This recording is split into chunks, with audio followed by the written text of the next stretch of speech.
Welcome to the Slop Farm. Enjoy the video. You begin by placing Space Designer on the track or bus you want to reverb. Choose the correct I/O, mono to mono for single mics, stereo or surround for mixes, because routing defines how the IR is applied. Once the plugin is open, load a factory IR to audition quickly or drag your own WAV/AF file into the window for a custom space. Make sure sample rates match to avoid pitch/time artifacts, and set the plugin to linear phase if you need transparent results. Now sculpt the reverb so it sits correctly.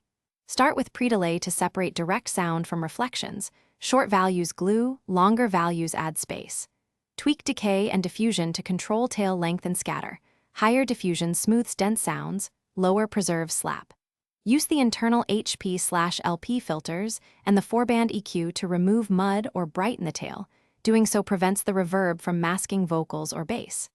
As you change parameters, use solo and in-context playback to hear real balance. Finish by blending Space Designer into the mix. Set wet/dry via the mix knob or use a send to an aux for parallel control. Adjust output trim to prevent clipping. Automate decay, wet, or filter parameters to create transitions and maintain clarity across sections. If you hear ringing, clicks, or strange pitch shifts, make sure the project and IR sample rates match. Enable linear phase mode to avoid phase smearing, or reload a different IR. These steps fix most common problems quickly. Thanks for watching. Consider subscribing if we helped you today.